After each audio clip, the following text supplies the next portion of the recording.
J'exprime aujourd'hui, grâce à ses découvertes et ses inventions. Albert Einstein a grandi à Munich avec ses parents, Erwin Einstein et Pauline Koch. Si vous entendez l'histoire de cette histoire, vous pouvez peut-être penser qu'il est un enfant brillant. Mais non, il ne l'est pas. Son enfance est marquée par des épreuves bien dures. Moins que rien, attardé et encore des injures. Il fut humilié, rabaissé et certains disaient qu'il réussirait. Mais à l'âge de 5 ans, un boussole sera l'objet qui fera la différence. Oui, un boussole.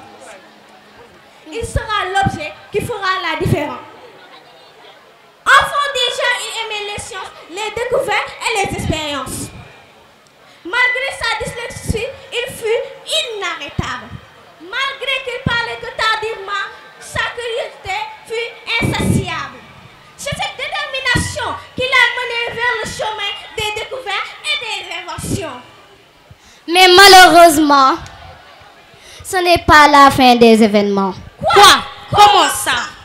Laissez-moi vous raconter le génie contre la douleur. Et de même par ses découvertes, en 1905, la relativité restreinte, le temps s'éteint, l'espace se courbe quand la lumière en ligne droite tourne. Il dit, tout est relatif, même l'instant. E égale... Et l'univers changea brusquement. E égale mc carré. Un éclair dans un simple trait. Masse et énergie. Unit la matière au feu du ciel. Un secret lourd, puissant et essentiel. En 1921, prix Nobel. Quand la lumière frappe un métal, elle libère un souffle vital.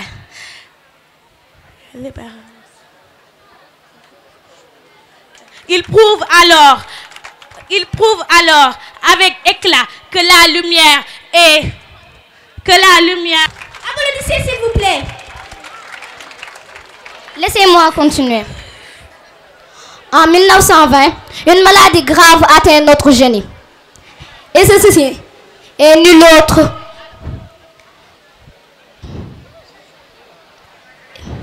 Et ceci n'est nul autre que la dyslexie. Cette maladie est une maladie qui fait les lettres danser, qui fait de toi une personne qui sait ni lire ni compter. Albert Einstein avait cette maladie. Malgré ça, il fut un scientifique inoubliable, un scientifique qui a fait beaucoup de découvertes, beaucoup d'expériences. C'est Albert Einstein. Oui, il l'est. Savez-vous que Albert Einstein n'était pas aimé pour seulement cela? Non, il était aimé pour celui qu'il était. Comme il le disait, ne soyez pas un homme de succès, mais plutôt un homme de valeur.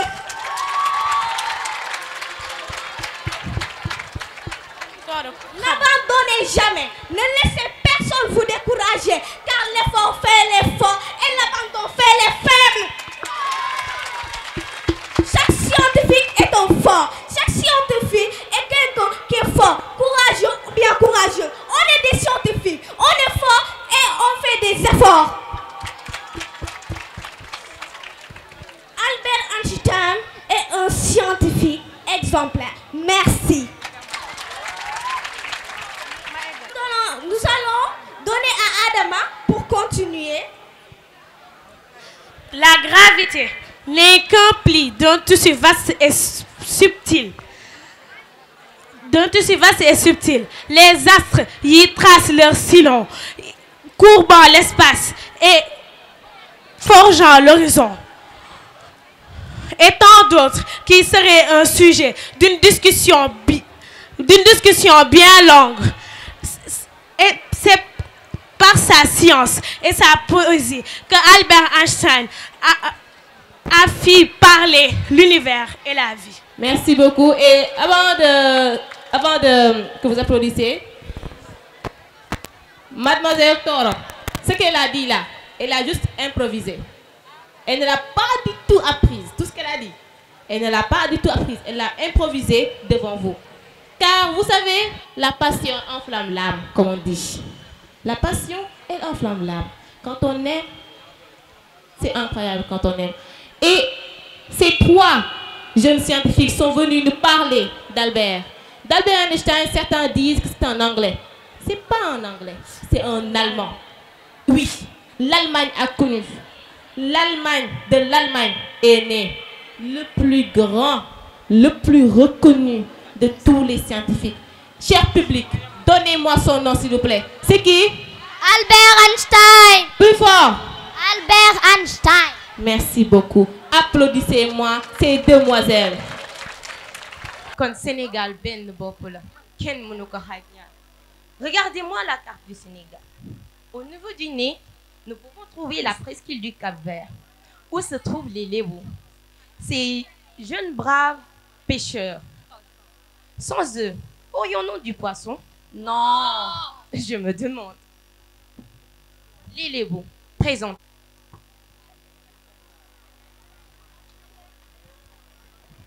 Nous voilà, les Lébou dans la presqu'île du Cap-Vert. Les Lébou constituent une communauté au Sénégal, traditionnellement pêcheurs. Ils sont concentrés dans la presqu'île du Cap-Vert, qu'ils occupent déjà à l'arrivée des premiers colons dans la région.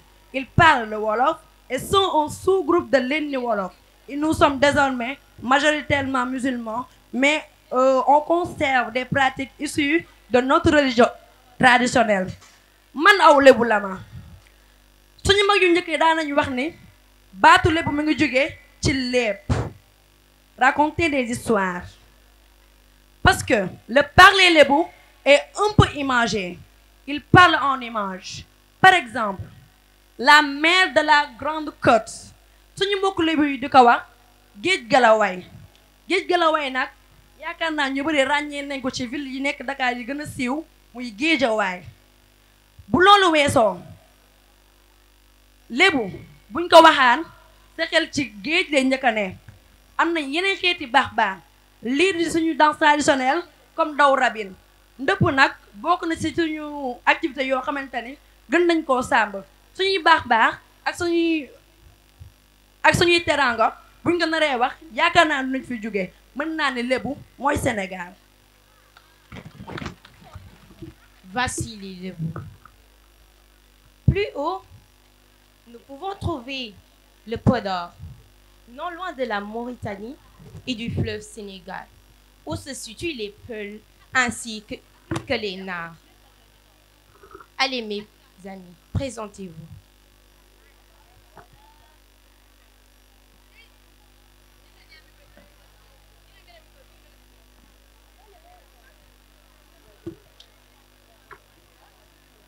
Mbaɗɗon mi selmina noon wonde ko defirtil pular e do min goni min donni min culture alpular min kane min goni Pëli fulbe wala fulaar bokk na ci xeet yi gën a raar ci Afrique teg ci dëkk nañ ci dëkk yi gën a raar ci Afrique ñoo moom taar njoolaay ak soow bu neex kaay leen ñoom ci sab soow mi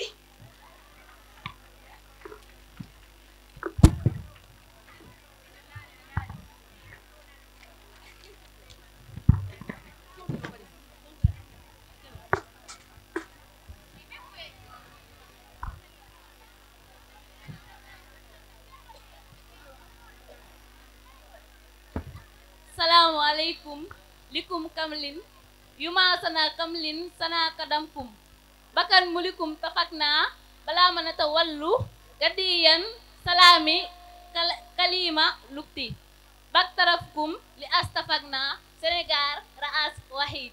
Shukran ya habibiya saltahu wala saxuruhu bihil wolof maanaam Sénégal boo fa demee da nga fa gis naar ndax foo dem rek boo laajtee mën nga am kii ne la man naar laa kii ne la man naar laa bi ñu ñëwee nag dañ fay fekk suñuy nawle ñu dalal ñu teelal ñu ba nga xam ne ñun yaatu nañ fi daal biñ ñëw nañu indaale suñuy culture lu ci mel ni ay mëlfa fuddën couscous ba si ataaya ba nga xam ne Sénégal gii tey ku añ rek sa xel day dem ci ataaya ñu ngi leen di sant nag shukran.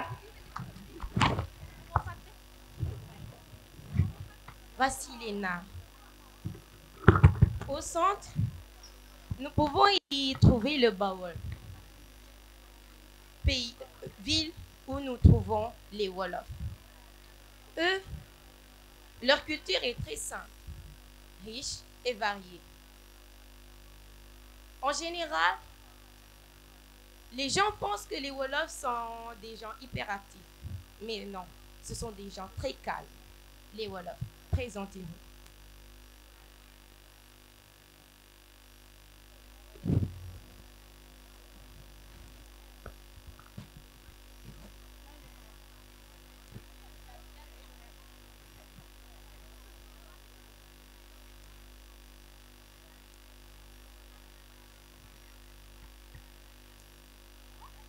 waaw ñun ay wolof lañ teg ci nag nekk ay ndar-ndar piir boo ñëwee Sénégal nag loo fi gis lu dul wolof amul ñun ñoo ëpp ci Sénégal moo tax nag bi suñu ennemi yu taaru yi ñëwee dañ leen a dalal xam ni Sénégal benn bopp la kenn nu mënu koo xar ñaar boo nekkee ndar-ndar teg ci nag nekk Sénégal boo ñëwee ndar dinañ la daral parce que am nañ ay culture pare nag teg ci di waaw olof yi diñ nañ am nañ jom am nañ fula accueillant nañ mën nañ teral nit macha allah. Nous représentons la 45% de la population sénégalaise.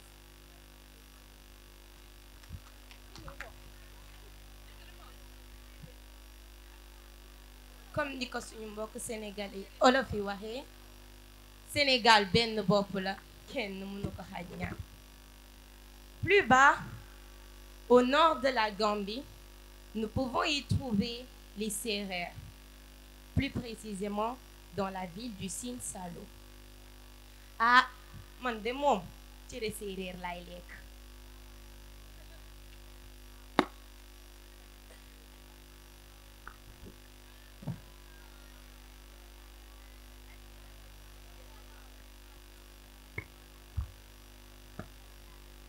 Nafiyo mi he simna foguwe feb serero refum kani ham gado mene pour lolano cosanu serer njoko njal.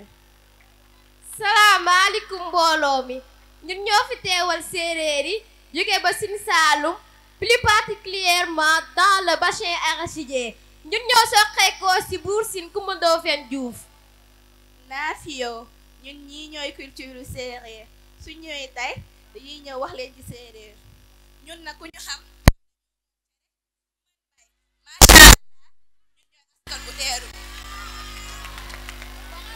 Les Sérères sont connus pour leur courage, leur sagesse, leur enracinement aux valeurs de respect, de solidarité et de spiritualité. Leur religion traditionnelle, centrée sur le culte des ancêtres, les Pangols, continuent d'influencer leur vie, même si beaucoup sont aujourd'hui musulmans et chrétiens. Les Sérères sont de grands agriculteurs. Leur art, leur musique, leur danse témoignent d'un patrimoine culturel remarquable. Et que dire de leur contribution dans la nation sénégalaise? Léopold Sédar Senghor, père de la négritude et premier président du Sénégal, était lui-même un digne fils du peuple sérère. En célébrant les Sérères aujourd'hui, nous célébrons l'unité dans la diversité, la richesse de notre héritage commun. Merci et vive la culture sénégalaise dans toute sa splendeur. Kenn mënu ko xaaj ñaar. D'habitude, lorsqu'un prince ou un roi est élu, daf daan jël jigéen teg ci wetam. Muy yaayam, muy jigéenam wala soxnaam. Ce qui prouve que la société sénégalaise n'a jamais mis à l'écart les femmes. Tey nag suñu reine mère dafa am benn message bu mu bëgg a jagleel peuple sénégalais. man maay Sénégal. ah ñoo ko déggandoo ren maire nee na mooy Sénégal. waaw. moom Sénégal. nee na moom Sénégal te loolu la dëgg la. waaw. te sama réew mi bëgg naa fi jub jubal jubbanti ak juboo. nee na réewam mi bëggu ci dara lu dul jub jubal jubbanti ak juboo. jubal jubbanti ak juboo.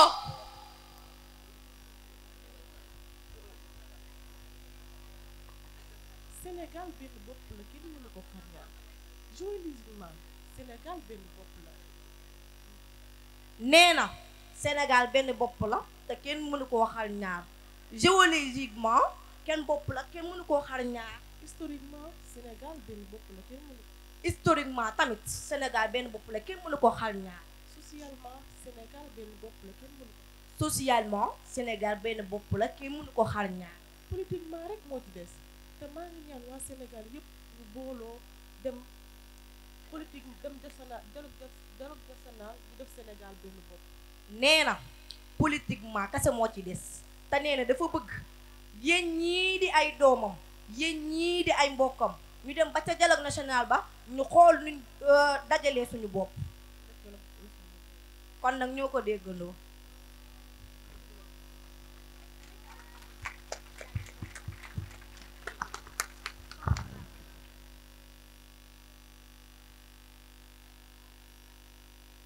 Grande sagesse.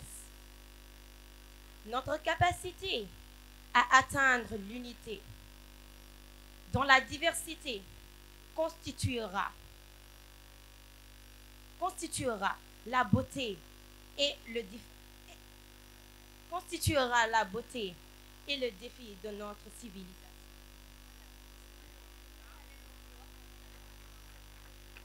Kon ñun ñëpp borom dëkk Sénégal nañ juboo ànd doon benn jubali dialogue national ba boole def Sénégal benn bopp. jubal ak jubbanti moom lañu woote. Sénégal benn bopp la kenn mënu ko xañ ñaar. Finale de génie en herbe qui va opposer la 4e A à la 3e B. Je vais demander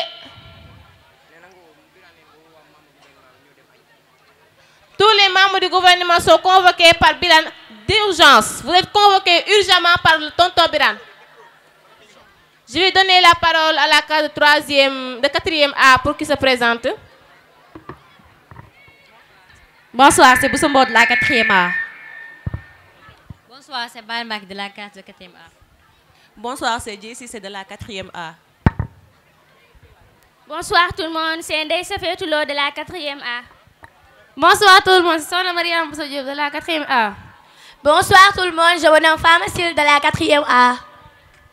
May leen loxo waa 4e A s'il vous plaît. Maintenant, le tour à la 3e B. Bonjour, je me nomme Sokhna Diarra Mbacké de la 3e B. Bonsoir, c'est Sokhna Bintou Mbacké de la 3e B. Bonsoir, c'est Sokhna Absatou Mbacké de la 3e B. Bonsoir, c'est Ndeye Maguette de la 3e B. Bonsoir, c'est Sokhna Moumi Diène de la 3e. Bonsoir, c'est Sokhna Fassi, c'est de la 3e. On applaudit la 3e B.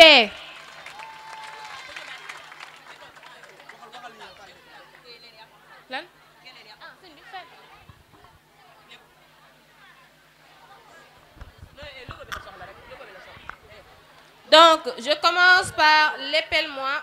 Je commence par la classe de 4e A. Mademoiselle, épelle-moi le mot chiffonnière. Chiffonnière.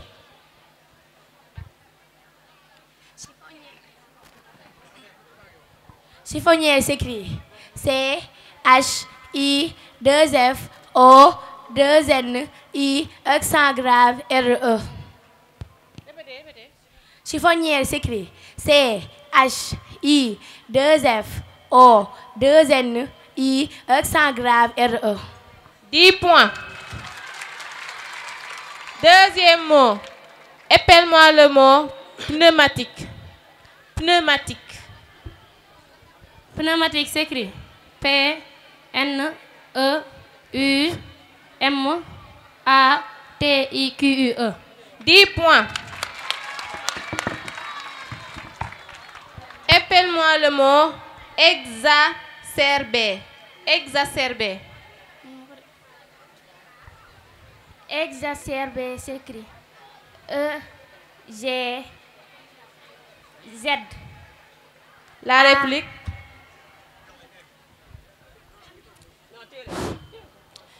Exacerbé s'écrit E-X-A-C-E-R-B-E-R. 10 points pour la troisième B. Quatrième mot. Le hareng. Épelle-moi hareng. Hareng. Le hareng. Épelle-moi hareng. Hareng. Hareng s'écrit H-A-R-I-N-G. La réplique.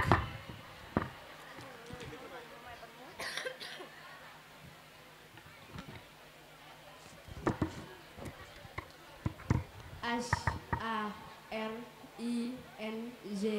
Hareng s'écrit H-A-R-E-N-G. Cinquième mot. Gingembre. Épelle-moi gingembre. Gingembre s'écrit G-I-N-G-E-M-B-R-E. 10 points pour la quatrième A. Sixième mot. Épelle-moi le mot quincaillerie. Quincaillerie. Quincaillerie s'écrit C-I. La réplique. Quincaillerie s'écrit Q-U-I-N-C-A-I-2-L-E-R-I-E. 10 points pour la troisième B. Maintenant, la classe de troisième B. Mademoiselle, appelez-moi le mot serrurerie. Serrurerie. Serrurerie s'écrit C-E. La réplique. Serrurerie s'écrit S-E-2-R-U-R-I-E. R. S-E-2-R-U-R-I-E. Malheureusement, c'est S-E-2-R-U-R-E-R-I-E. Deuxième mot, mademoiselle. Appelez-moi le mot G. Un G. Appelle-moi G. G s'écrit G-O-U. La réplique. G. G s'écrit G-U-O-U-F. G s'écrit G-U-E-U-X. Troisième mot. Le remords. Appelle-moi remords. Remords s'écrit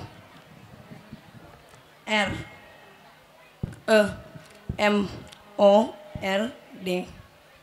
La réplique. Remords s'écrit R-E-M-O-R-T. Avec S. Quatrième mot. Appelle-moi le mot embarrassé. Embarrassé.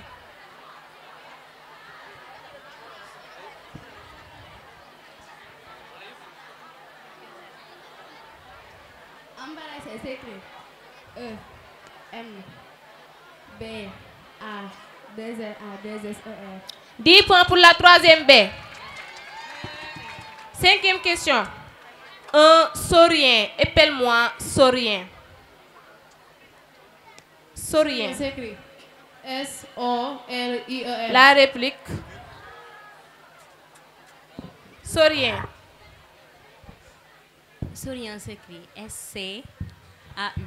Saurien s'écrit S-A-U-R-I-E-N. Sixième mot.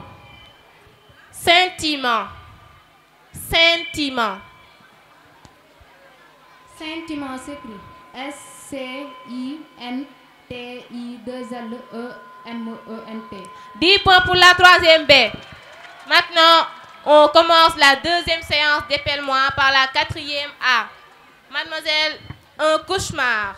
Épelle cauchemar. Cauchemar s'écrit C-A-U-C-H-E-M-A-R-S. La réplique.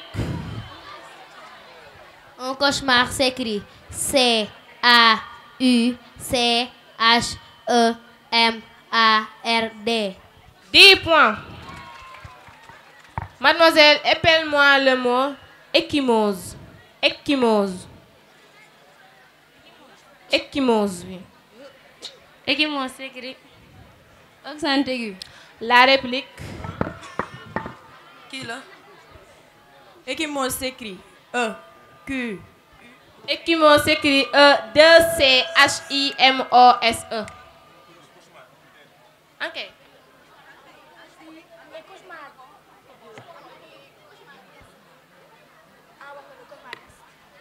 Troisième mot, hémorroïde. Épelle-moi hémorroïde.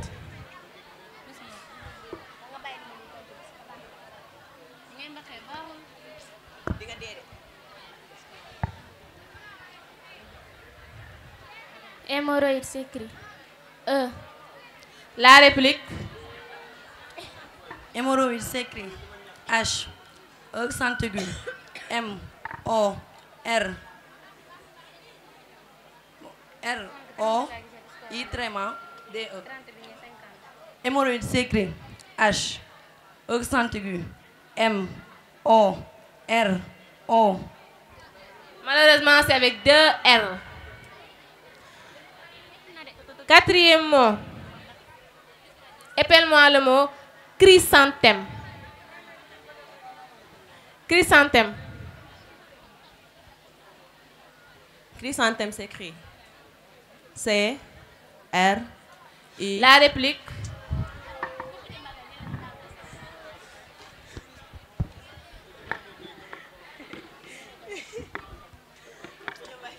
Chrysanthème s'écrit C, R.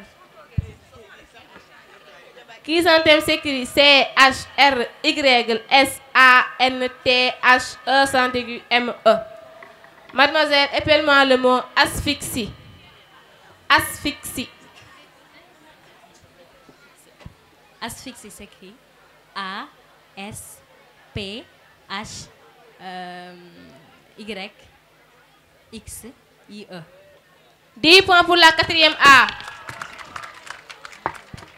Dernier mot pour la quatrième A.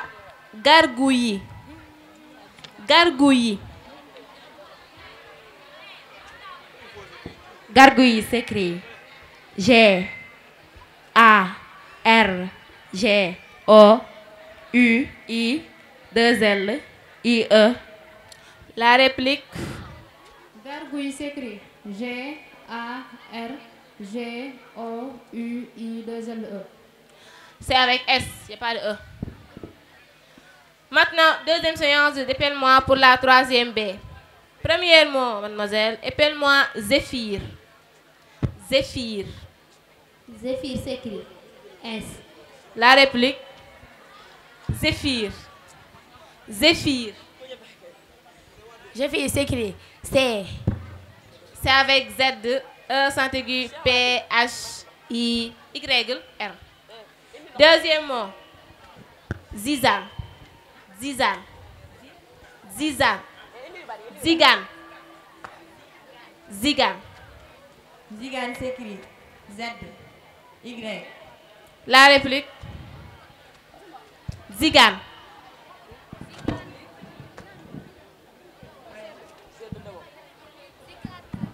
Zigan.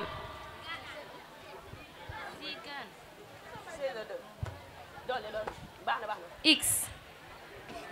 Zigan s'écrit T-Z-I-G-A-N. Troisième mot pour la troisième B. Dichotomie. Dichotomie. Dichotomie s'écrit D-I-C-H-O-T-O-M-I-E. 10 points. Quatrième mot, consciencieux. Consciencieux. Consciencieux. Consciencieux s'écrit C O N S C I E N.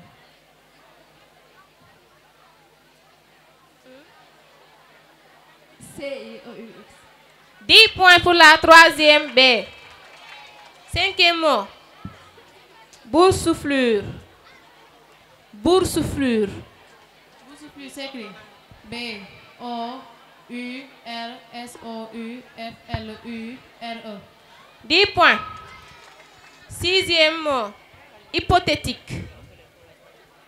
Hypothétique s'écrit H-Y-P-O-T-H-E accent aigu T-I-Q-U-E. 10 points pour la troisième B et c'est la fin de cette séance d'épellement. Le score. Si vous avez des remplaçants, remplacez-les vite avant le commencement. Présentez les équipes, la 4e A. Bonsoir tout le monde, je me nomme Pharmacile de la 4e A. Sona Mariam Bousso Diop de la 4e A. Jessie c'est de la 4e A. C'est Fetoulo de la 4e A. Bali Mbaki de la 4e A. Boussombo de la 4e A. On applaudit la 4e A, s'il vous plaît. Maintenant, je donne la parole à la 3e B. Bonjour, je m'appelle Ahmed Skamigna de la 3e B. Bonjour, je me nomme Léa Soulou de la 3e B. Bonsoir, c'est Naïma Guelbe de la 3e B. Bonsoir, c'est Momi Dieng de la 3e B. Bonsoir, c'est Bintou Mbaki de la 3e B. Bonsoir, c'est Pape Talé de la 3e B. On applaudit la 3e B. On va présenter les deux jurys. Ahmadou Bamboussa Sankharé de la 3e B.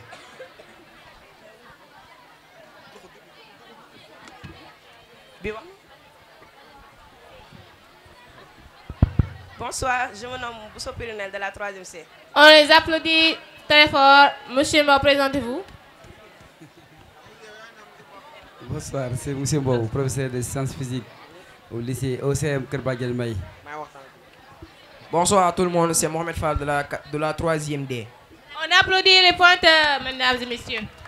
Maintenant, question manchette pour la 4e A. Avec connotation. Première question. Que veut dire RAS? Rien à signaler. 10 points. Question manchette. Pour la 10 points. Deuxième question. Qui fut le coach des Lions de la Teranga en 2002? Bruno Metsu. 10 points. Troisième question. Quel sport est pratiqué sur la neige?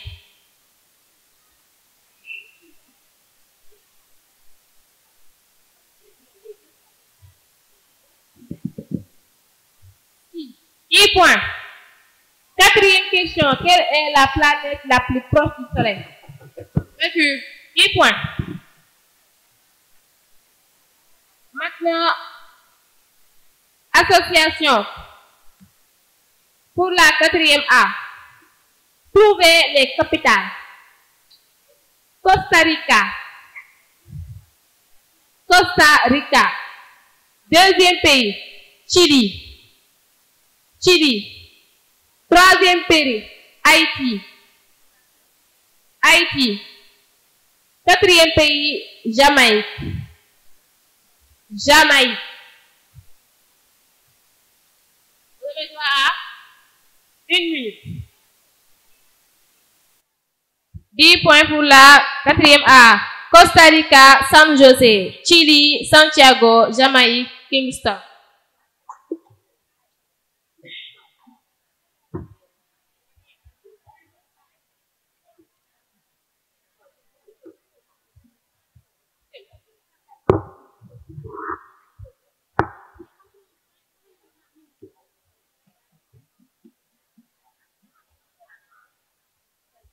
Association 3e B, trouvez les capitales. Équateur. Équateur. Panama. Pérou. Australie.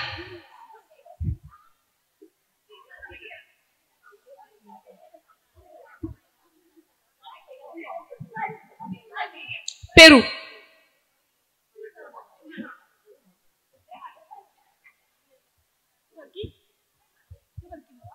Équateur, Quito. Panama, Pérou, Lima, Australie, Canberra. 40 points. Maintenant, anagramme pour la 4e A. Premier mot, N, C, N, C, D, S, A, E, A, N, C, D, S, A, E, D, S, A, E, A. 7 lettres.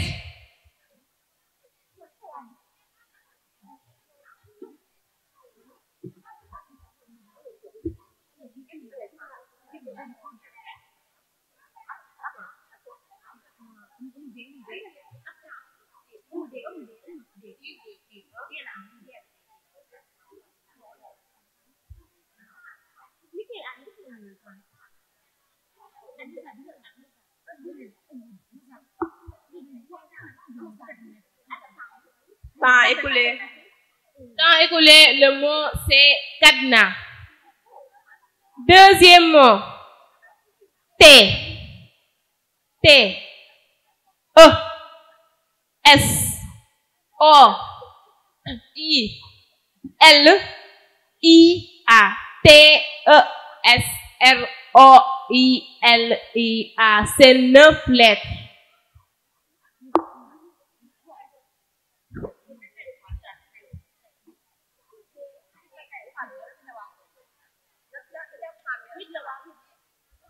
T, E, S, R, O, I, L, I, A.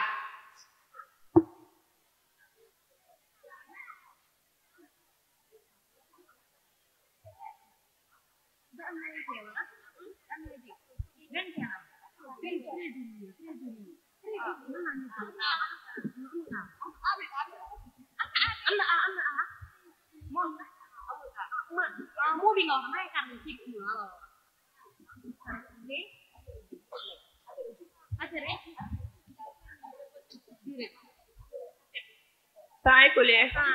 Temps écoulé. Le mot c'est solitaire. Anagramme pour la 3e B. Premier mot. I, O, G, I, D, N. I, O, G, I, D, N. C'est 6 lettres.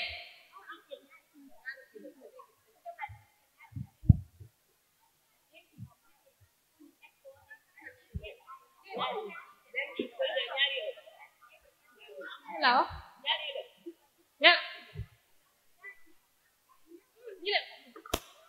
I, O, G, I, D, N.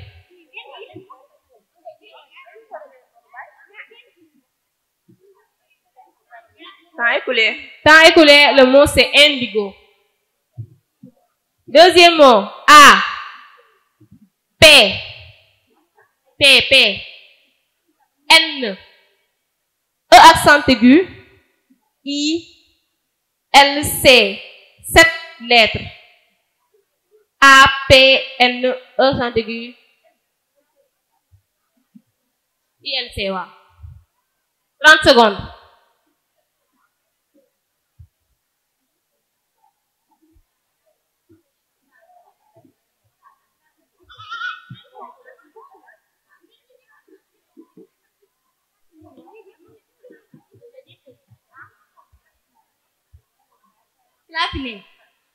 Pélican. Pélican. Maintenant, qui suis-je? On joue avec la lettre J. J.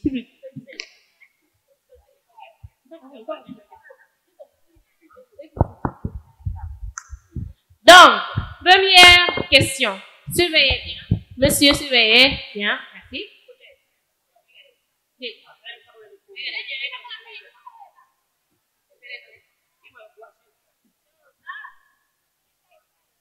Donc, première question. Je suis Un arme qui... Du gibier. Non, je termine la question. Je suis un arme qui sert à lancer. Je suis une arme qui sert à lancer. On joue giron, javelot. Deuxième question. Je suis un grand félin d'Amérique du Sud. Jaguar. 10 points. Troisième question. Je suis considéré comme un milieu où règne la loi. Je continue. Je suis considéré comme un milieu où règne la loi du plus fort. Je suis considéré comme un lieu. Jungle. 10 points. Quatrième question. Mon métier consiste à uniformer à travers. Juge. Je recommence. Mon métier consiste à uniformer à travers les médias. Journal. 10 points. Maintenant, on passe à la cantonade thème science. Question bonus à 5 points. Attention, quelle structure du corps protège l'œil?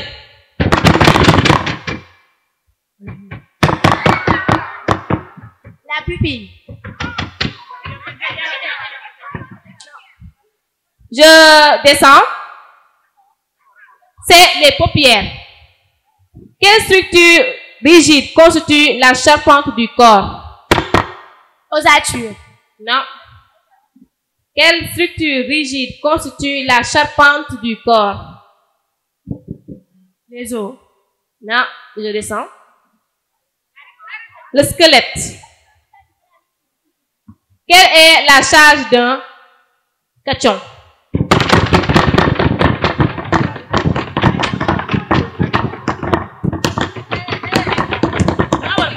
Positif.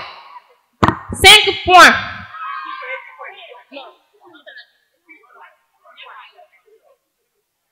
Science. Là, c'est comme ça?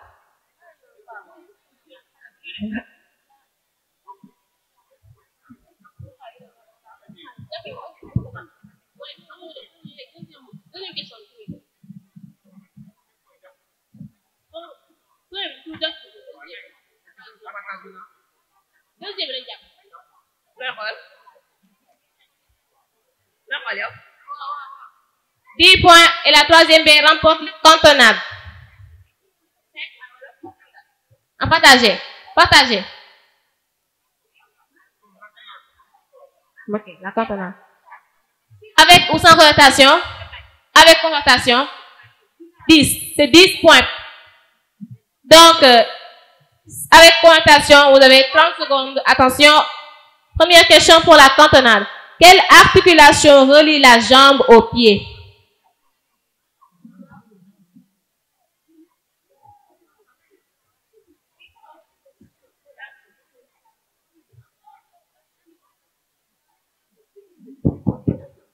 Jambe.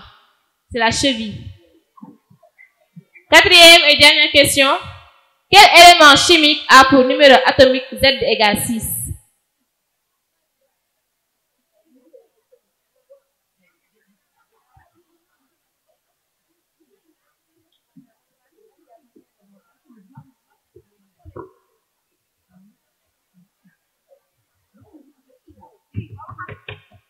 Oxygène.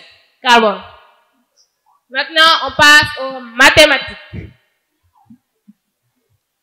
Mesdames, jugez, s'il vous plaît, surveillez les tables. Première question.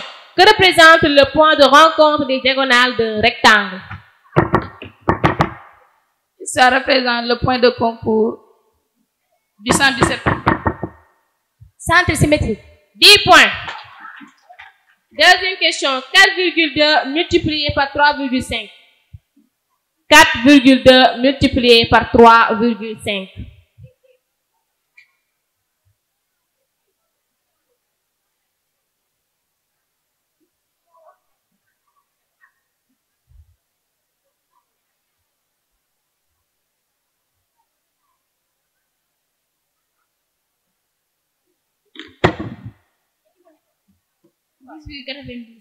Non.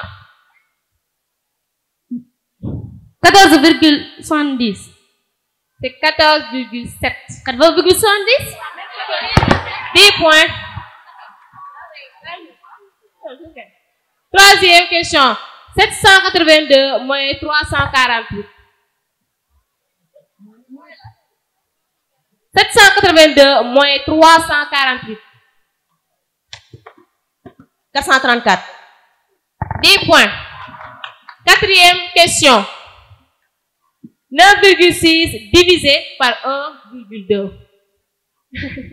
9,6 divisé par 1,2.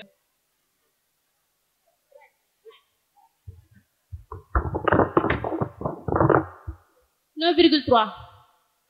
Non. 3,2. 8. Cinquième question. 8,75 plus 6,25. 8,75. 15. 10 points. Sixième question. Si A et B sont symétriques par rapport au point I, alors que représente le point I pour le segment AB?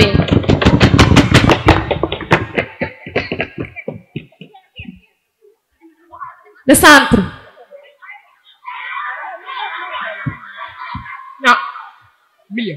10 points. Maintenant, relais pour la quatrième âge. Pense à où? Première question. Quel gaz obtient-on après l'électrolyse de l'eau? Quel gaz obtient-on après l'électrolyse de l'eau? Le dioxygène et le dihydrogène. 10 points. Combien il y a de nerfs dans le corps humain?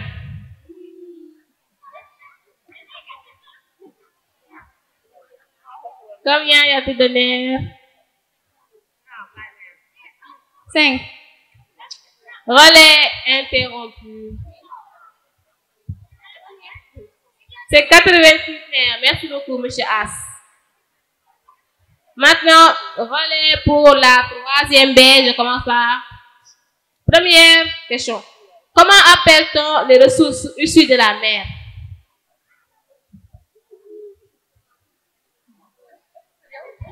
C'est les ressources halieutiques. 10 points. Deuxième question. Quel gaz contenu dans l'atmosphère nous protège des rayons du soleil? Quel gaz contenu dans l'atmosphère nous protège du rayon du soleil? Azote. Azote. C'est l'ozone. Relais interrompu, malheureusement. On passe aux rubriques English. Translate this sentence. First sentence.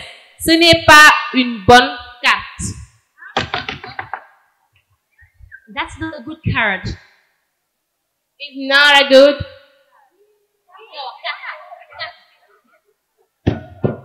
It's not a good card. Map. It's not a good map. Deuxième. C'est une jolie cravate. That's a beautiful cravat. No.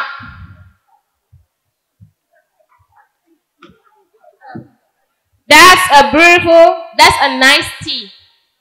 Troisième sentence. Elle a de la chance, un taxi arrive. Elle a de la chance, un taxi arrive. She has chance, a taxi comes. No. She has a taxi coming. She is lucky, a taxi is coming. Fourth sentence. Vous avez l'air impatient. Vous avez l'air impatient. You seem impatient. Seem. No.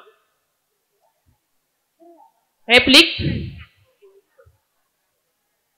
You look impatient. Seem, ça veut dire sembler. Cinquième sentence.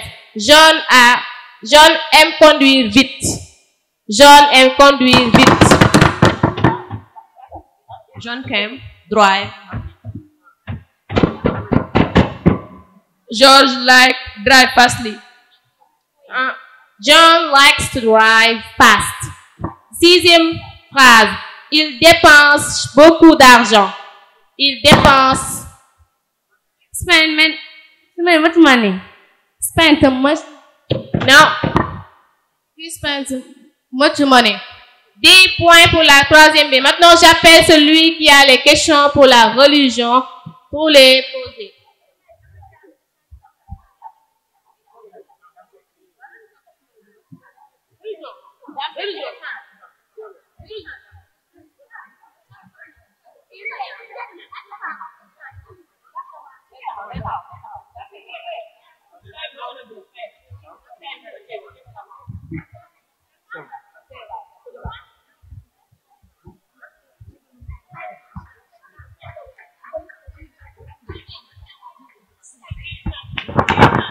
Il n'y a pas de concertation. Si vous changez, vous pouvez changer. OK?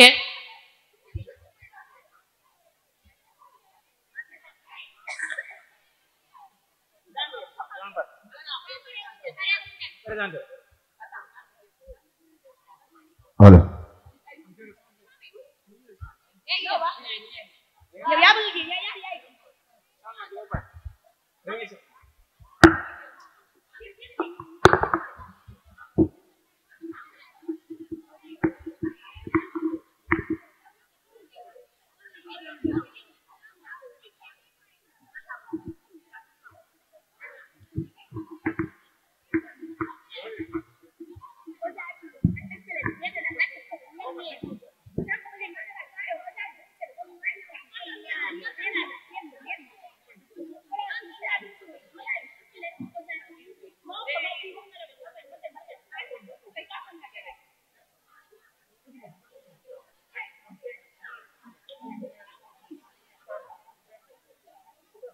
Au lycée Kerbadjan.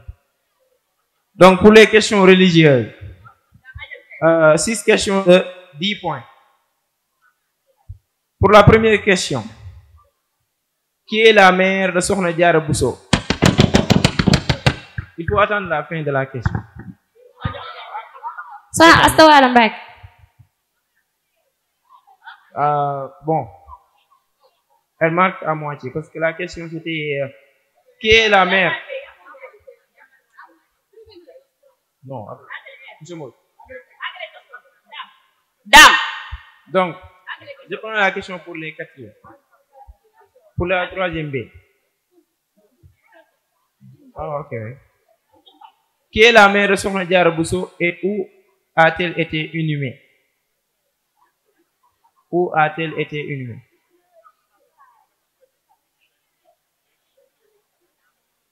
Ah, ouais, problème.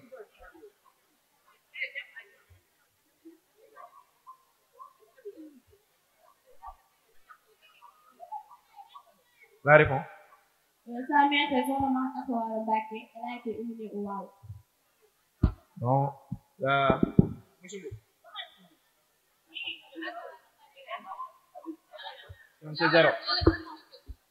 Donc la réponse, c'est Sokhna Mame Asta Walo Mbacke. Elle a été inhumée à Nawel. Donc pour la question numéro 2. Lequel des grands-pères de Cheikh Ahmadou Bamba a fondé Mbacke Bawol? Oui. Elle marque 10 points. La 3e question. Dans quelle ville le Cheikh a-t-il fondé la confrérie mouride? Oui. Non, elle ne marque pas. La réplique. Dans quelle ville Serigne Touba a-t-il fondé la confrérie mouride? Mbacke Bari Diop. Non, la réponse est Mbacke Kadior. La question numéro 4.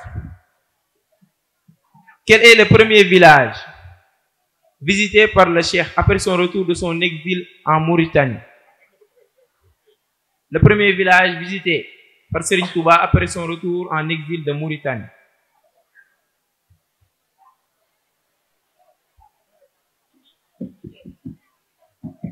La réponse?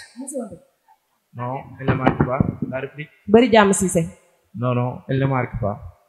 La réponse, c'est Thiène Djolof, dans la région de Louga. Pour la 5e question. Dans quelle bataille fut tué Hamza? Quelle bataille Badr. Elle ne marque pas la réplique. Dans quelle bataille fut tué Hamza?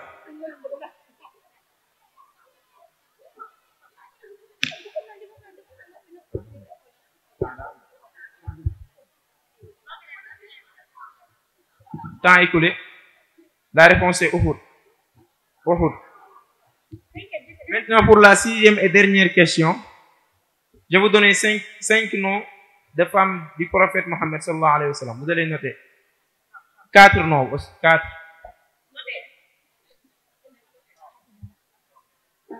Sokhna Aïcha. Sokhna Khadija. C'est bon? Sokhna Mariyatul Khittiya. Mariyatul Khittiya. Sokhna Maymuna. Non, sans concertation. Vous notez, vous avez les 4 noms. Donc la question est de trouver lequel de ces 4 femmes du prophète sallallahu alayhi wa sallam est la mère de Ibrahim. La mère de Ibrahim. La réponse. La réplique. Sokhna Aïcha. Non, elle ne marque pas. Sokhna Mariyatul Khittiya.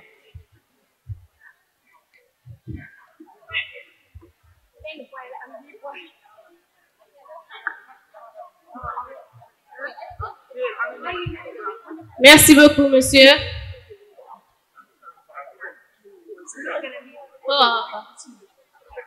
Il y a ossature, est-ce que c'est la même chose? Donc, on va à la 4e à 10 points. Donc, maintenant, casse-tête image.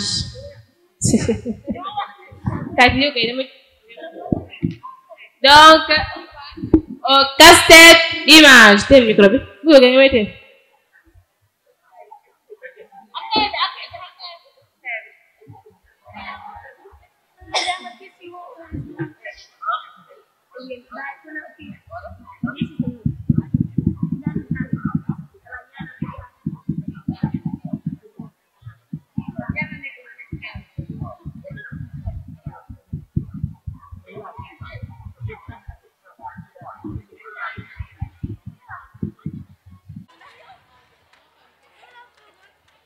jumaa ji di grande mosquée bu Touba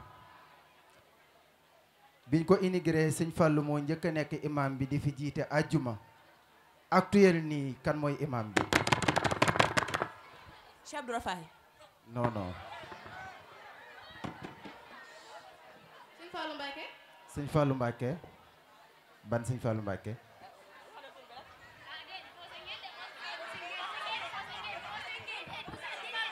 déedéet baax na des na waaw loolu laa ko wax dama ne ko ban sëñ Fallou Mbacké. jumaa ji dafa am ay imam yu tudd sëñ Fallou Mbacké. imam bi jiite ajjuma sëñ Fallou Mbacké dëgg la ban sëñ Fallou Mbacké? ban sëñ Fallou Mbacké? Abdou Khader. sëñ Fallou Abdou Khader. Très bien.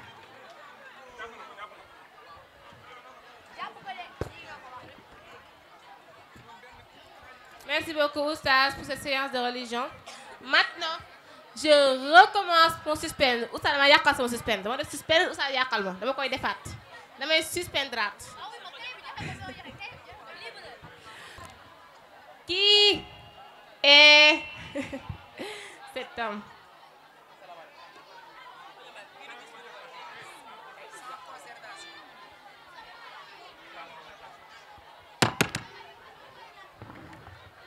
Ibadir Cham. C'est combien? 30 points pour la 4e A.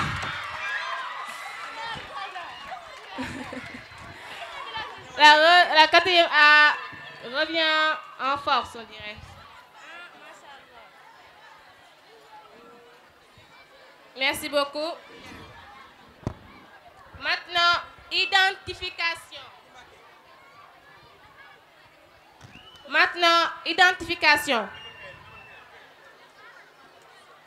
À 30 points.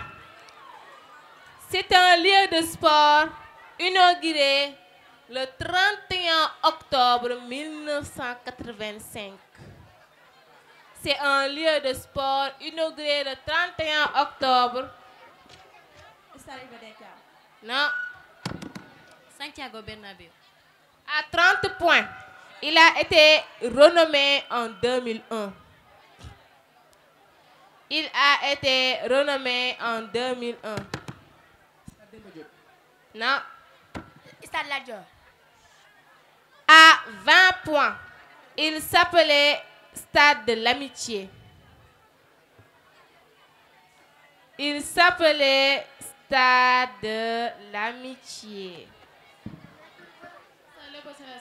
20 points pour la 3e B. Maintenant, on passe à la partie la plus intéressante d'un génie en herbe que tout le monde recherche. Passe à 30 séries de questions éclairs.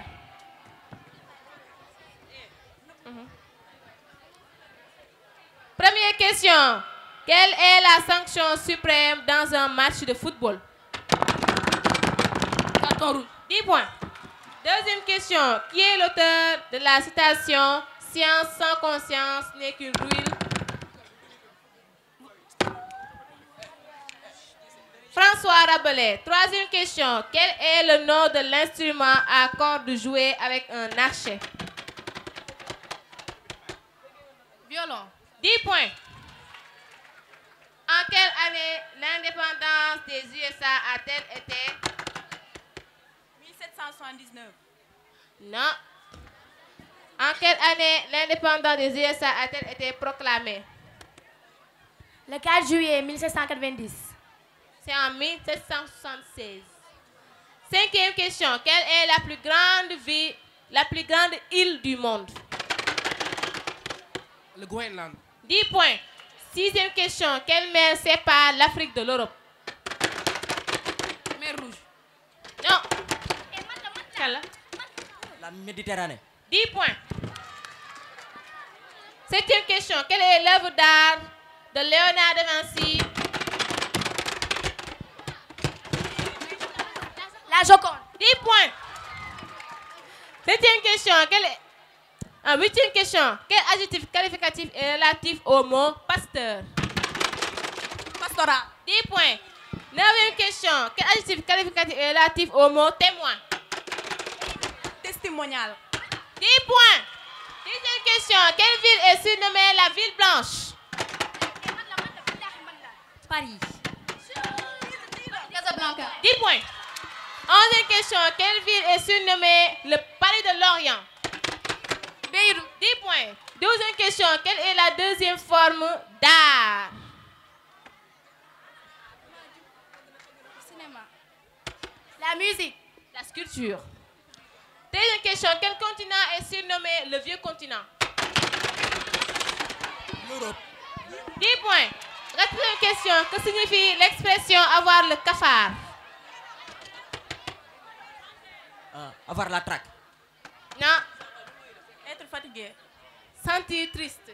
15e question. Que signifie l'expression tomber dans les pommes?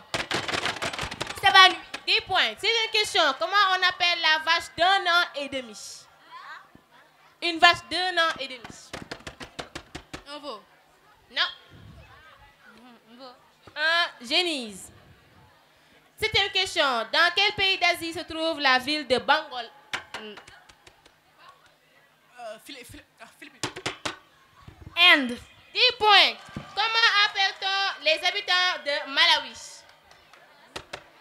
Malawien. Non. Malawi. 19e question. Quel mot est donné au tennis de table? Le ping-pong. 10 points. 20e question. Quel instrument permet de mesurer la vitesse du vent? L'anémomètre. 10 points. 20e question. Que signifie le sigle CHU? U. Que signifie le sigle CHU? Ça vient pas? Centre hospitalier universitaire. 22e question. Que signifie BCAO? Banque centrale des États d'Afrique de l'Ouest. 10 points. 23e question. Quel était le surnom de Adolphe? Le Führer. Yes, c'est 10 points pour la 3e B. 24e question. Dans quelle ville se trouve le siège de CEDEAO? Addis Abeba. L'Éthiopie. Lagos. Dans quelle ville se trouve le siège de BCEAO? L'Éthiopie. Dakar. Et c'est 10 points. 26e question. Quel est le plus petit pays d'Asie?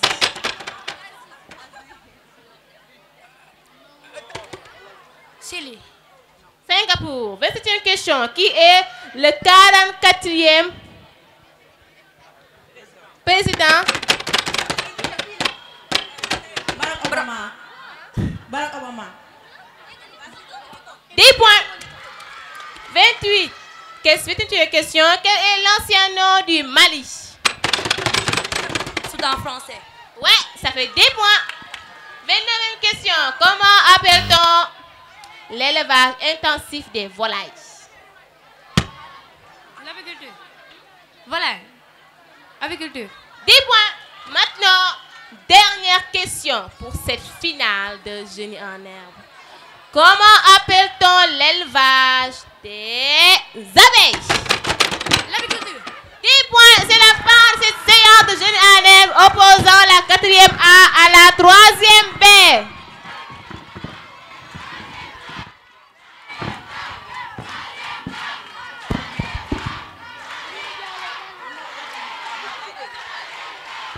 On demande aux volontaires de bien vouloir descendre les tables.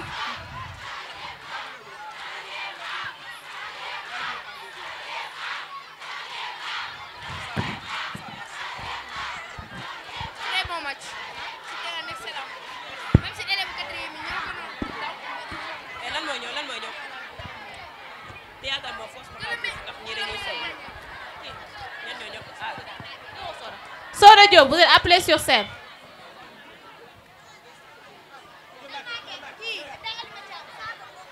De la 4e A qui totalise 190 La 3e B remporte la finale de Génie en herbe de Kër Badiane May 2024-2025.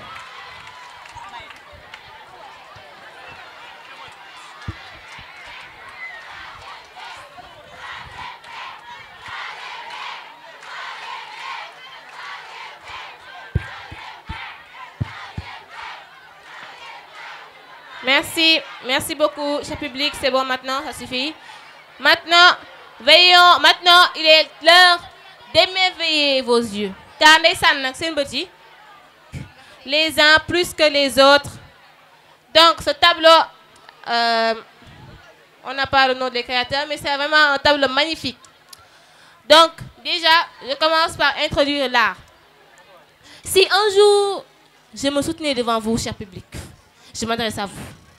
Si un jour, je me mettais devant et je vous demandais, cher public, c'est quoi l'art? Vous me direz sûrement que l'art, c'est juste du dessin, du coloriage, rendre un petit, ce 19 18 par exemple. Alors que c'est complètement faux. L'art, c'est plus important que cela. L'art, c'est plus important que cela.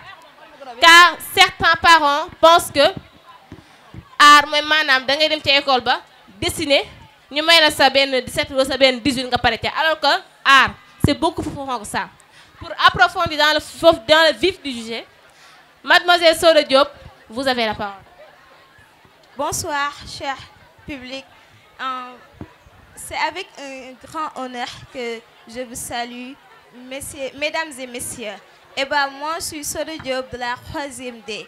Je suis une voix parmi tant d'autres, mais une voix qui croit en Afrique. À travers ces deux tableaux, je donne vie à une vision, celle d'une Afrique riche, blessée par l'histoire, mais digne, debout et plein d'espoir. La femme que vous voyez là, ce n'est pas une simple figure. Elle est l'Afrique. Dans le premier tableau. Mademoiselle, comment est-ce que vous avez eu vraiment des idées incroyables pour le représenter? Si on vous demandait de développer, Comment allez-vous nous montrer? Faites revivre ces dessins, juste pas à travers la peinture, mais à travers la parole. Dans ce premier tableau, on voit une femme qui a baissé les yeux. Elle pense, elle ressent et se souvient. Mais dans le second tableau, on voit qu'elle se relève, qu'elle regarde vers l'horizon. Qu'elle regarde vers l'horizon.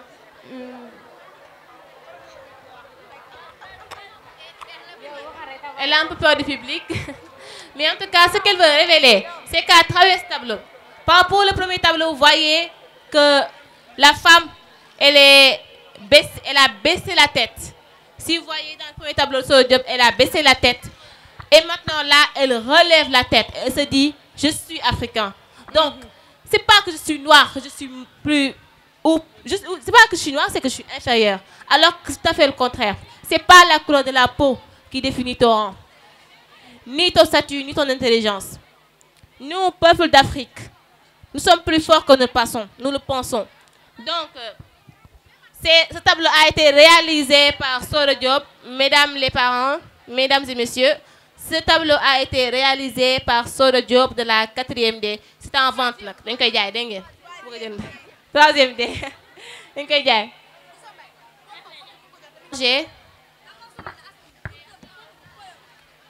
Avant de continuer, qui a la pompe de Boussambay? Elle en a vraiment grand besoin en ce moment. C'est pour urgence. Donc, mes chers parents, si vous voyez ici, on est plongé dans la nuit profonde. Si vous voyez les mélanges qu'il y a, les deux tons, le bleu et le noir, on est confronté à la profonde jour de nuit. Si vous regardez, mes chers téléspectateurs, ça a été réalisé par les classes de 4e. S'il vous plaît, qui a une pompe? Vous savez, on a vraiment grand besoin. Quand on a une pompe, donc c'est bon, merci beaucoup. Donc,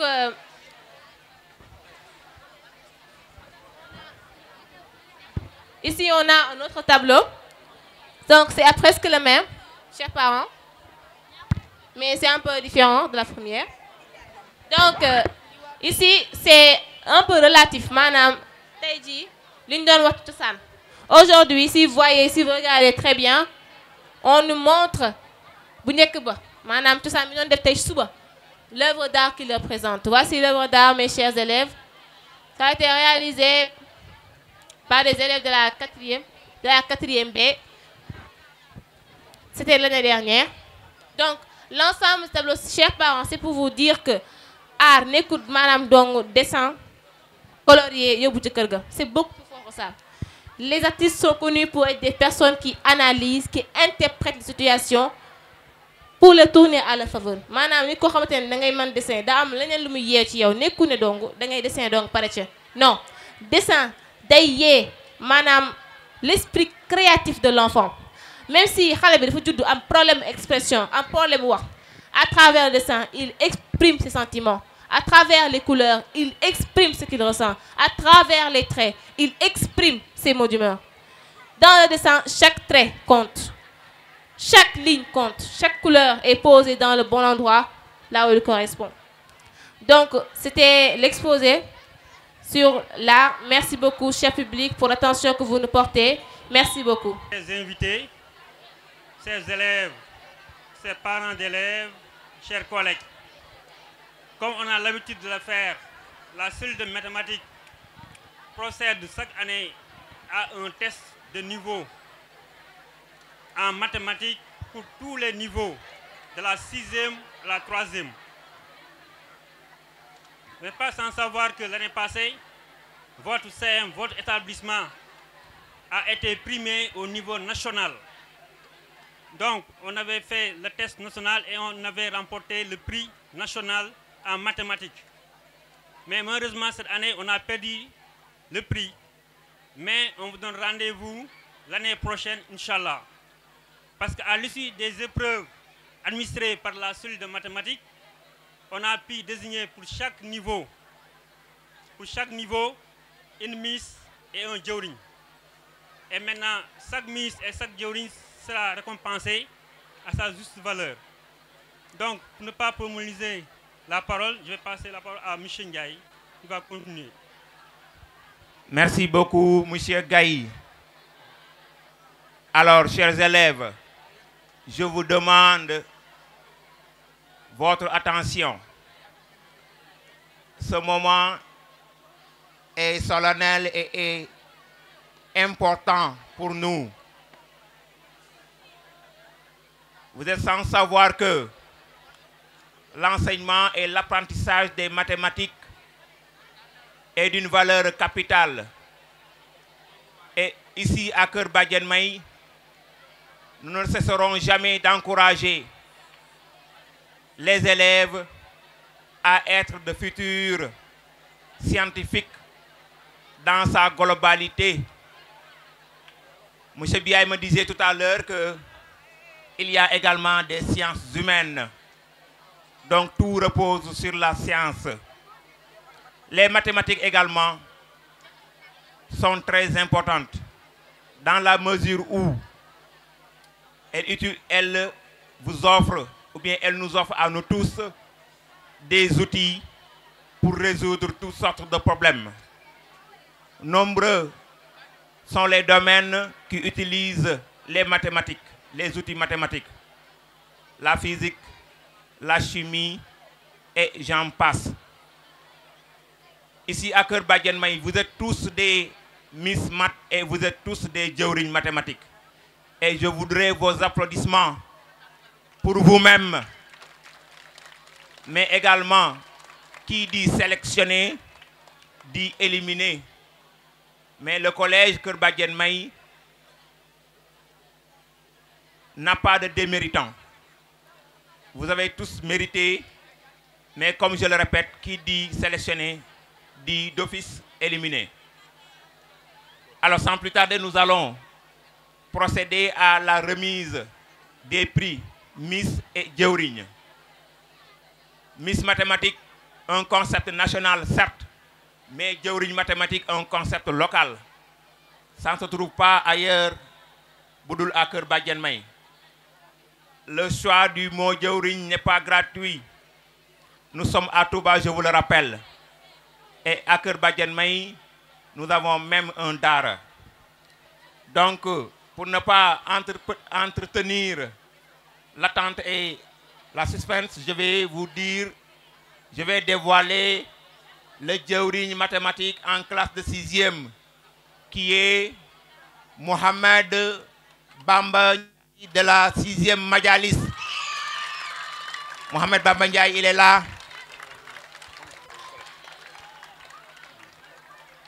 Félicitations Mohamed Bamba Ndiaye. Son prix sera remis à M. Fall. M. Fall, prof de mathématiques.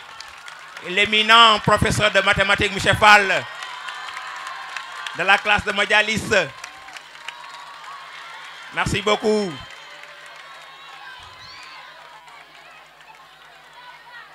Merci beaucoup. Sous vos applaudissements encore et beaucoup plus fort.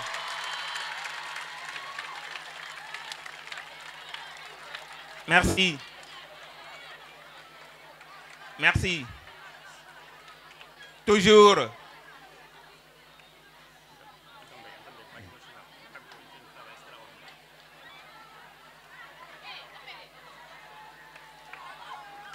Toujours en classe de 6e. Nous avons comme Miss mathématiques de la classe de 6e ou bien du niveau 6e, Badiane Momi Mbaké. Badiane Momi Mbaké. De la 6e Majalis encore.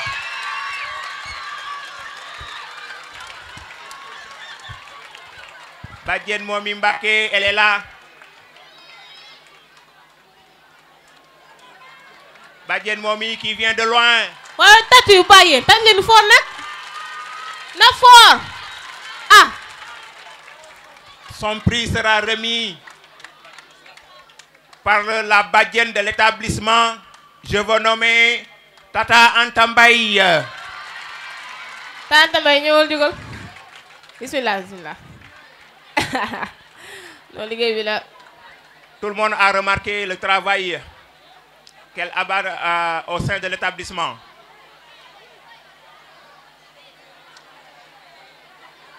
Ndeysaan, elle est partout. Badiane dafay jëm mag mais nag macha allah yal na yàlla yàggal taxawaay bi. man li ma jaaxal mooy. doy tàccu lii. tàccu leen lii. Waa. Félicitations Badiane Momi et du courage.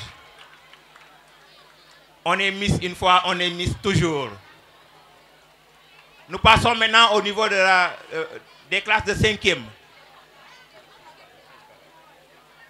Jawriñ mathématiques en 5e. Il s'agit de Mohamed Gueye de la 5e C. Mohamed Gueye de la 5e C.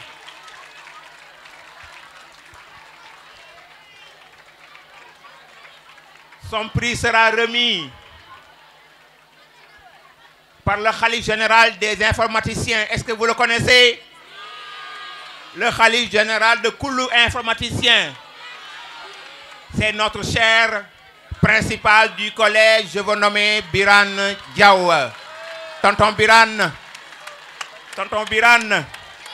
beaucoup de bruit pour Tonton Birane.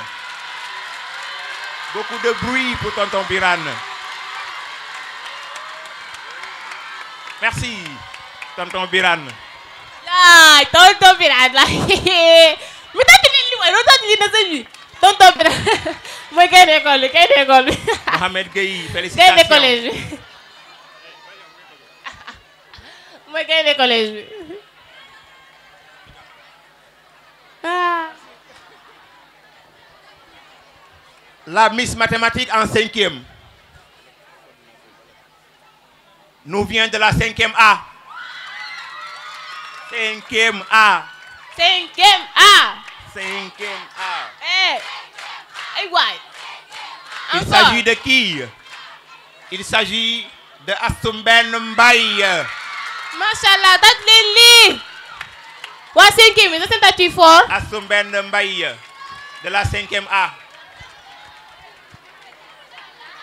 Nous demandons à Monsieur Balafal Falkeman de lui remettre son prix.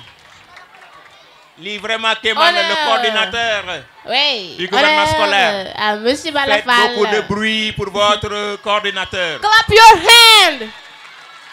Ouais, tatu len nasin lu ben ko soxor ngeen loy soxor ni. Falkeman. Mais dan tatu. Mais tatu len. La ilaha illallah. Seigneur Fall, professeur de français et d'espagnol, le Kéman de l'établissement. Félicitations. Assoumben, félicitations. On est Miss une fois et on est Miss toujours.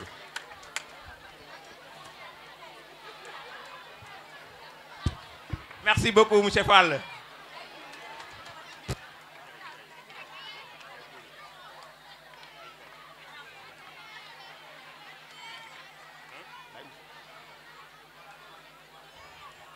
Le jawriñ mathématique en classe de 4e nous vient de la 4e. De la 4e.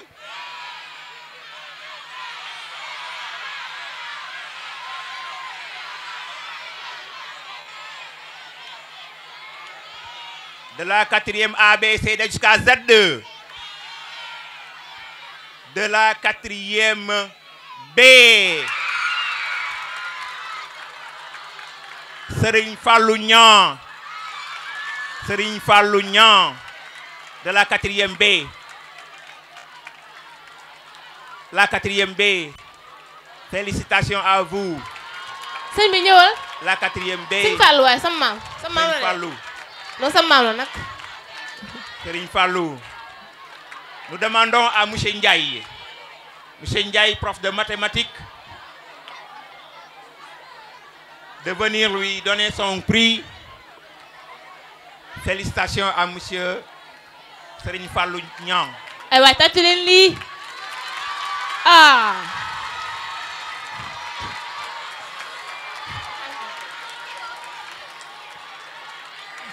Merci beaucoup. Merci, monsieur Ndiaye. E, O, I, E, A, I, O, I, la. Merci. Toujours en 4e. Mais là, nous avons une Miss.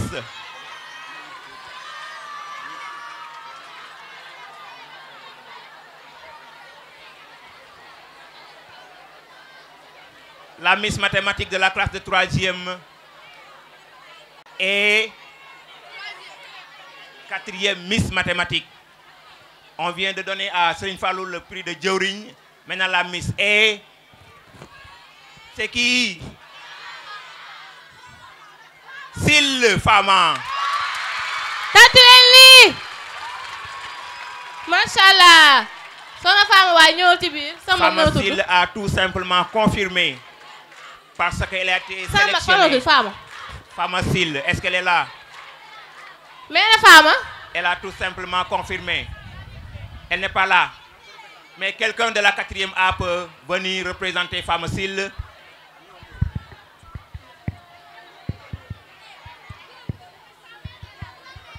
Sa maman, of course. Nous demandons.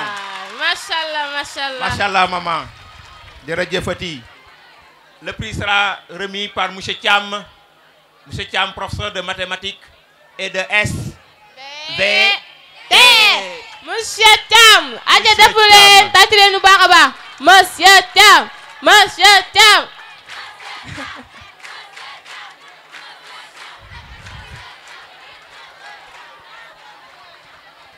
Merci beaucoup, M. Thiam. Félicitations, Fama. Merci beaucoup, maman.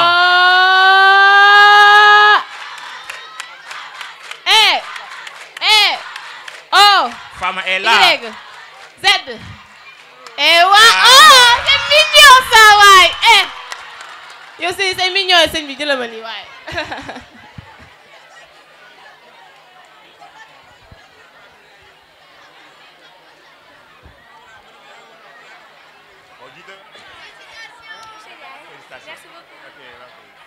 Merci, maman.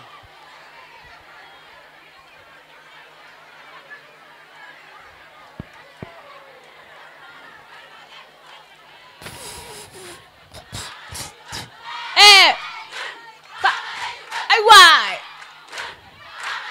Ndeysaan. Waxal waay. Dëgg la est-ce que? Merci. Dëgg la est-ce que?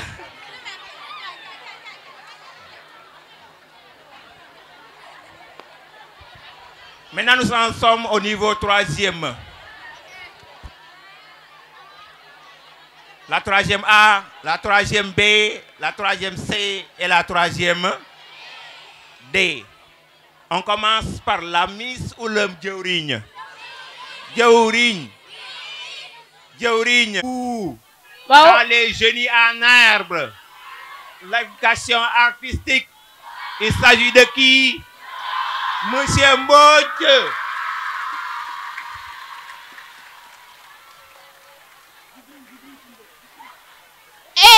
Du bruit. Moustapha Ndiaye, du bruit. Ay waay. Ndeysaan. Encore. Ay waay. Encore. Ak verre bi nag, verre bi. Merci, monsieur Mbodj. Li verre lu mu doon, verre lan la? Verre sañse. Verre sañse. Bi mooy verre sañse. Wa asalaamaaleykum, c'est monsieur Mbodj, prof d'art plastique. Man xale yi tey dañ ma bett sax tableau yi. Bett nañ ma trop, macha allah. Ñoo ngi leen di ñaanal yàlla barkeel seen njàng mi. Waaw, gouvernement scolaire bi gis ngeen ñun lii lañ bëggoon. Fexe nañ ba liñ defoon ci xale yi ñoom tey ñooy gérer lépp, ñooy poser question yi ñun fee la ñuy toog. Donc suñu mission matale nañ ko incha allah. Kii di Mouhamed Fall ndeysaan baayam sama xarit la, c'est un enseignant. Kon bu jëlee tey Diaourigne mat, c'est pas une surprise.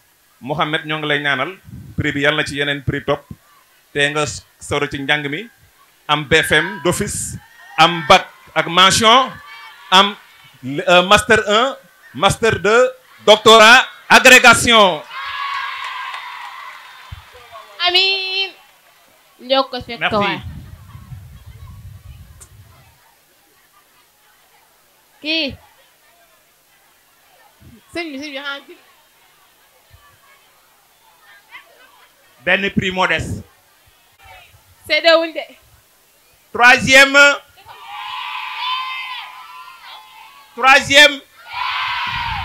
Mbène Mbène Ka de la 3e B, Miss Mathématiques.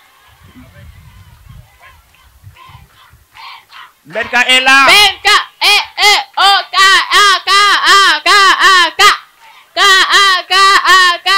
K.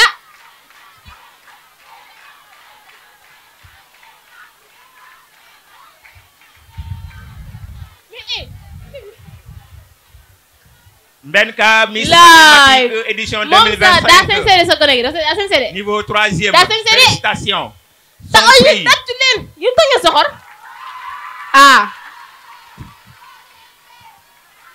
Mbène Ka ki koy jox priwam xam ngeen sànq maa ngi wax benn professeur boo xam ne du ma sa sonn ci école bi mais mënoo leen ko woon trouver.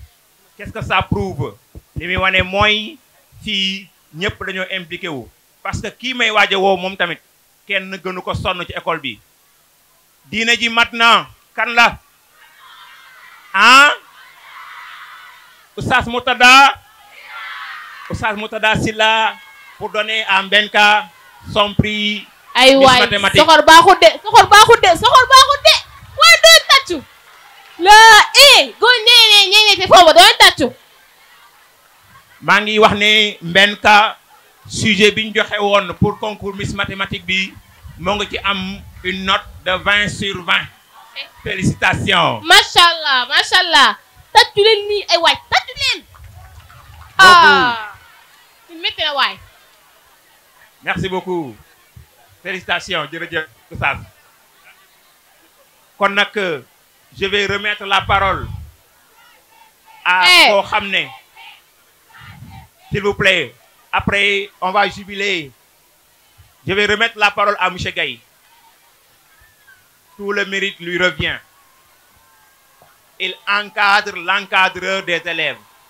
Donc applaudissez pour monsieur Safir Gaye également, qui est l'encadreur des élèves. Maintenant, je vous le dis, hein, vous êtes tous des Miss et des jawriñ.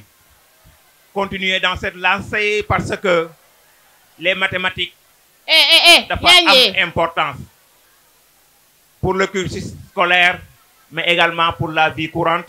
Monsieur Safir, vous avez la parole. Ok, merci monsieur Ndiaye. Donc ces élèves, donc comme vous le voyez, nous venons juste de faire ce qu'on appelle la remise des prix des Miss et des jawriñ mathématiques. Donc l'importance des mathématiques, vous le connaissez mieux que moi. Donc dans la vie, vous ne pouvez pas en quelque sorte réussir sans réussir les mathématiques. C'est pas compliqué, c'est pas difficile. Il suffit tout simplement d'avoir une détermination, engagement et volonté. Si vous le faites, vous pouvez réussir. Et rendez-vous maintenant pour l'année prochaine pour les élèves de la classe de 6e, 5e et 4e. Et 3e. Maintenant, pour les élèves de 3e, c'est le concours Miss Science qui sera organisé au lycée. Maintenant, pour les élèves de 6e, 5e et 4e, ce sera encore toujours jawriñ mathématiques et Miss Mathématiques au niveau local. Et pour les élèves de 4e maintenant, ce sera Miss nationale. Et après maintenant cette journée culturelle, maintenant focus sur les études. Parce que l'année n'est pas encore terminée. Il y a une évaluation, 3e évaluation en mathématiques plus la composition. Donc focus, qui pointe à l'origine. Ok, merci et à l'année prochaine. حمدا لمن يفعل كل ما